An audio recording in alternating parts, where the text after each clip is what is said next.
All right, welcome back, everybody. So I want to wish everybody a happy Thanksgiving. I'm up visiting my in-laws from Ohio. I got a couple guys that we're going to go hang out on Friday, so that's going to be a lot of fun. Talk some finishing, shop talk, always into that.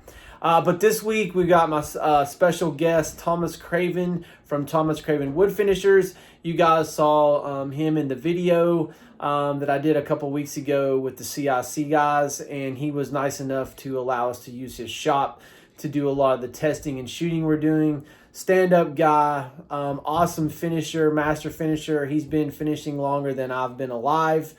So quick background on this so that you guys kind of understand what you're looking at and why he's using this method.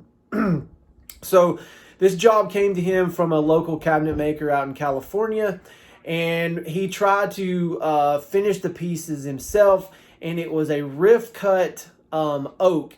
Now, a lot of rift cut oak, the panels aren't very wide, so you're not going to get these wide veneered panels. So they're going to be 6 to 8 inches wide. So what happens is when they're laying these out and trying to get them matched, the grain direction changes on them sometimes just for them to get a good match. So when you try to stain it, it does what they call barber poling. So you'll have one side that's going one direction and it becomes darker than the next. So when you look at it, it looks like the plywood panel that you see every strip and they're a different color. So this is one way that you deal with this issue, is using a glaze. Now there's other ways that you can deal with it as well, and I will be showing you some of those other methods as we go about. It's basically the same thing, just using a little bit different products to do it. But I hope you enjoy the video, and I'd like to thank Thomas Craven again for allowing us to use his shop and showing us this video. So hope you guys enjoy.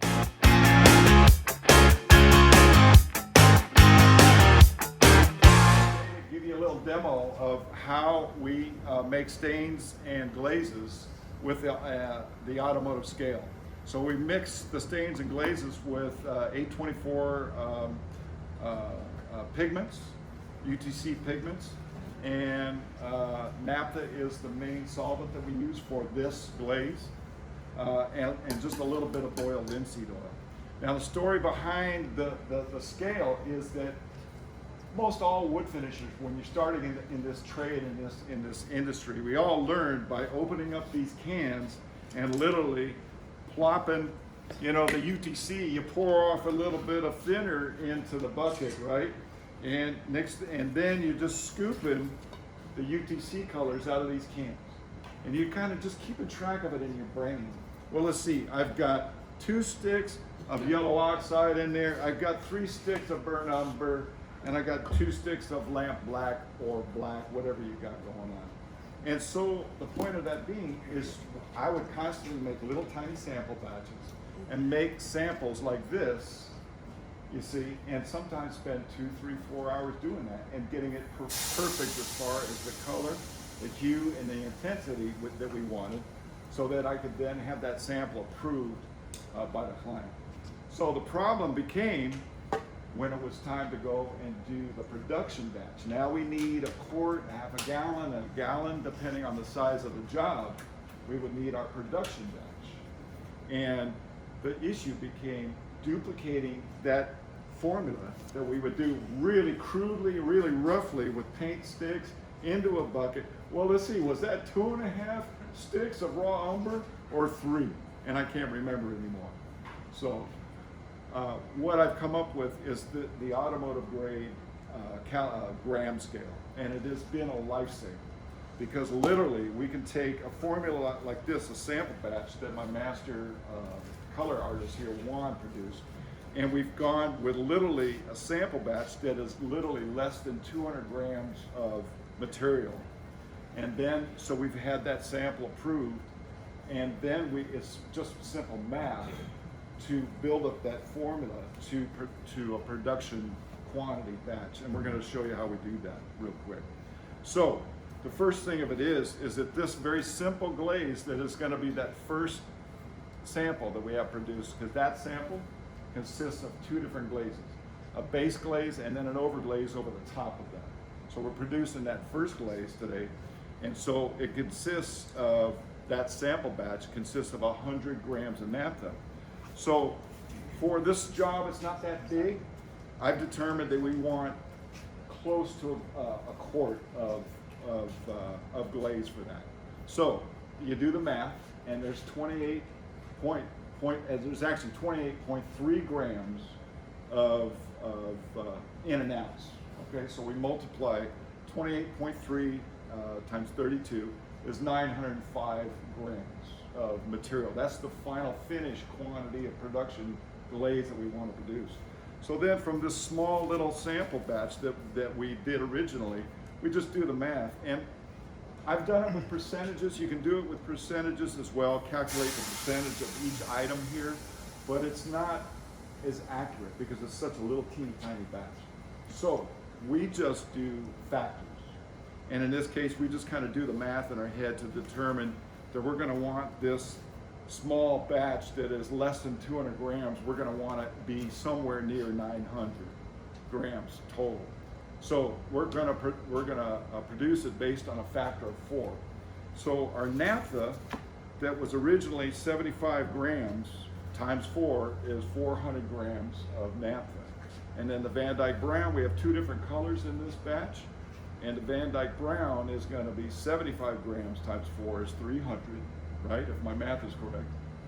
And then the Lamp Black is very little. It's 2 grams times 4 is 8. And very little bit of oil. The secret to a good glaze is less is more with the boiled linseed oil. Just enough to keep it workable. Some people put too much boiled linseed oil in their glazes and their stains, and they kill themselves. So the boiled linseed oil is 10 grams times 4 is 40 grams of oil. And you can vary that as well as you work it to sometimes it needs a little more, sometimes it needs a little less. You can vary that as well. So Juan's going to go ahead and start mixing this glaze up. Juan is a master wood finisher. He's got the same experience that I do, 40 plus years in this trade. He is a master color artist in doing this. So Juan's going to go ahead and we're going to do the first ingredient. Juan is 400 grams of naphtha. You want to go ahead with that? So you have your small bottle of naphtha right here. So the first thing you do, Tainer, on the scale, and you zero out the scale. So you're showing 0 grams at this point. That's including the bucket. So it's zeroed out. So now he's going to pour in there approximately 400 grams of our base solvent, which in this case is naphtha. It could be paint thinner, it could be lacquer thinner, or whatever it is that you're using.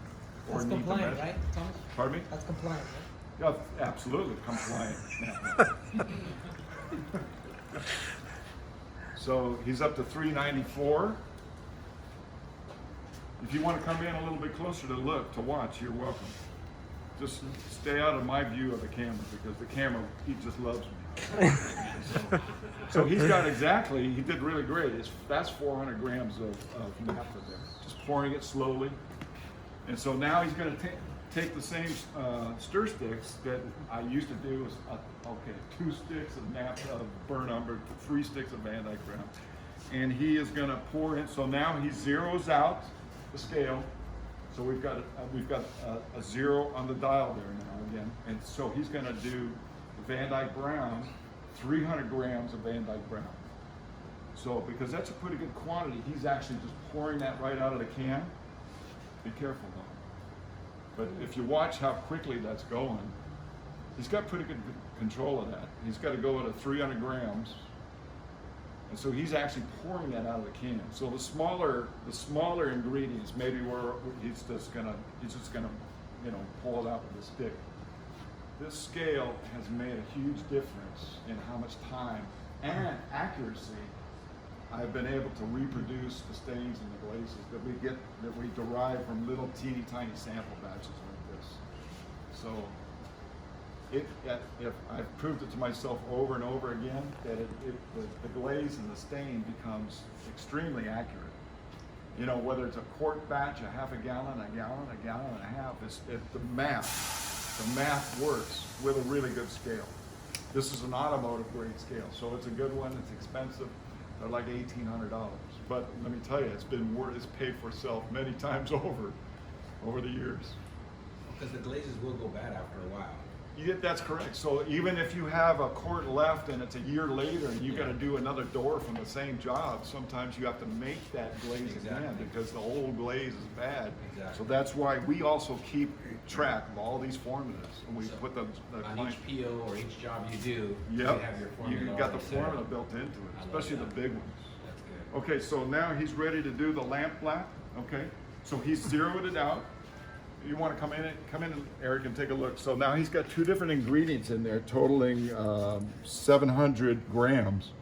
But now he's pushed the zero button. He's back down to zero, and that's the key to it.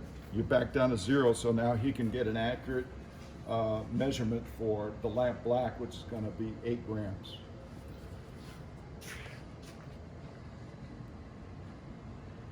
No pressure while I'm standing over your shoulder. Juan's done this before, so the amount you put on the stick, he knows.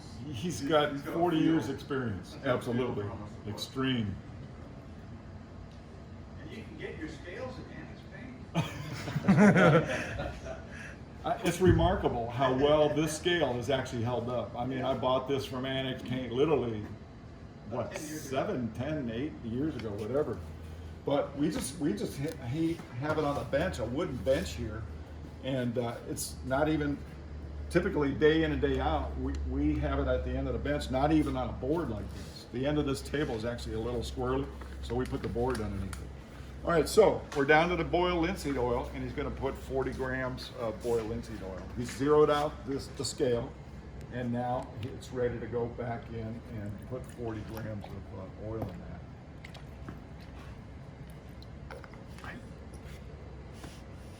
Now, if you go over a little bit or you're under a little bit, it's not so critical, especially on a production batch. It's really important to keep your sample batch accurate as far as how many grams it was.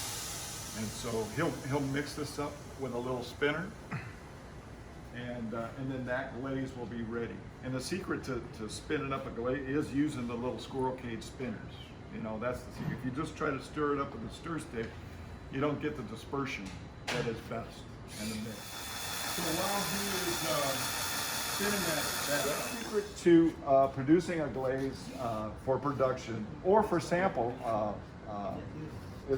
is not sanding your sample wood. So your sample material that we have prepared here with our sanding sealer has not been sanded.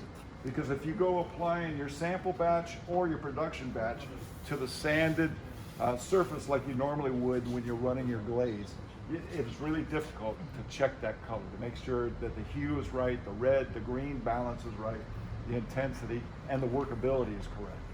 This is going to give you a more true rendition of what it looks like. Exactly. That's going to give you a better read than if you sand the wood, because if you sand the wood and you start applying that glaze, it starts absorbing into the wood immediately. So it's really hard to see the color that you have produced. The sealer is a vinyl sealer, or is it Yes. just a regular nitrous sealer? Yes, a vinyl sealer in this case. So he's going to run just a little piece right here just to double check and make sure it's within the range of where we want to be, which is this right here. And you have some brushes with you? So that's the sample batch that he's duplicated, and now he's double checking his mix, and that's on the unsanded surface.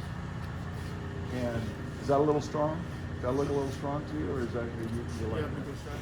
We don't have this sample board prepared like this board has been, so it's close enough. So we're going to go ahead and just sand it like it's a glaze that we're going to use. And so go ahead and clean that and sand it, and then we'll show it. So just to prepare this for this day, he just put a couple spray cans, pass it on. So it doesn't have enough cedar on it, really. So it doesn't fill the end of the grain so much. Yeah, it's getting a little dark to get to this. This is a little cleaner, a little held out a little more. But for demonstration of glaze application, this is what we're going to do. So now he's checked it out. It's close enough for our use today. And now he's going to sand this surface in preparation for the glaze. And we do 320, and then we rub it with a red pad. I like rubbing it with a red pad because it makes the surface texture very consistent. And to me, that's what's important. Having the surface really even. So when you're sanding surfaces like that by hand, especially with your fingertips like that, it's not necessarily the most even texture all the way across. So I always like to rub it with a red head after you sand it with your 320.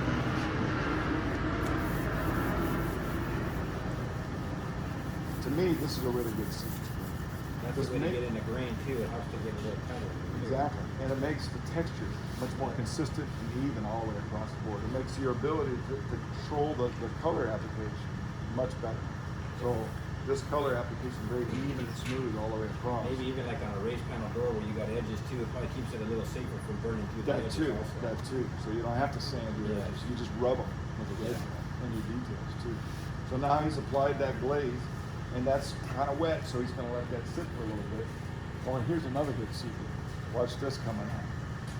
So these little foam pads is a new discovery. You know, if you're a wood finisher, you're always finding new techniques and new tricks and new products to use. This has been a great revelation to us for applying stains to raw wood or for glazing like this. Now he's just using this little, it's a sponge with a terry cloth cover that is sold at Harbor Freight.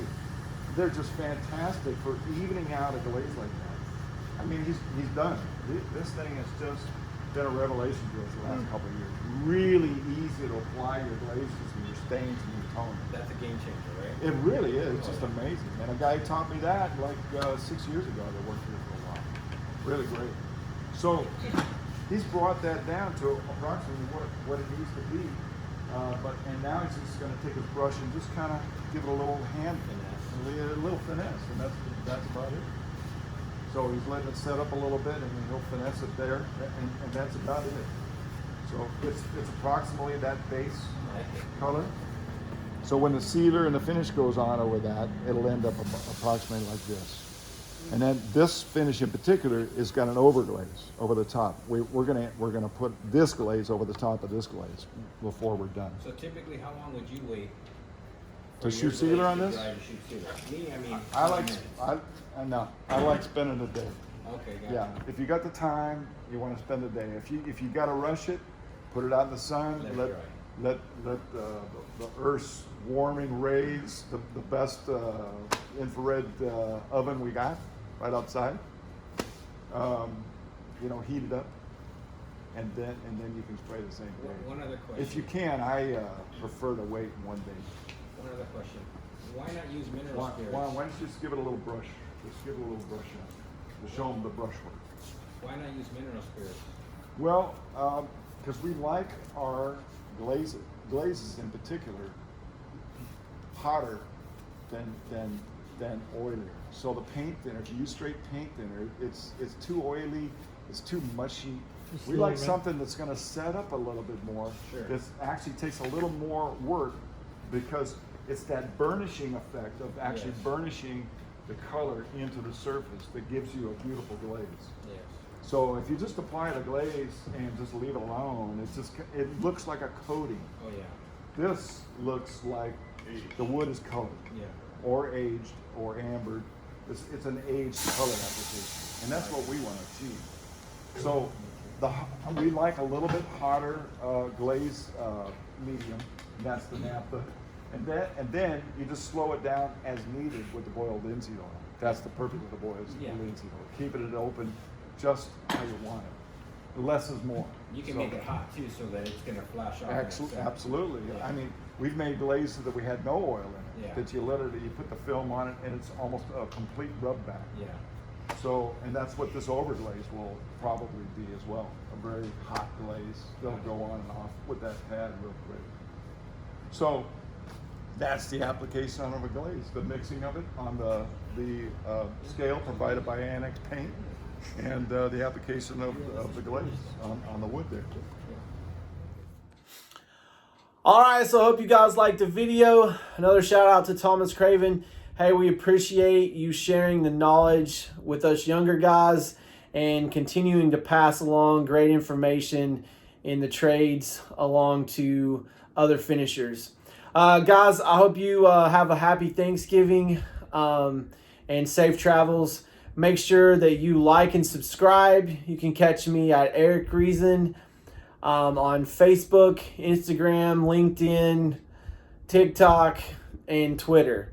So we'll catch you guys next week. And above all, remember, test, don't guess.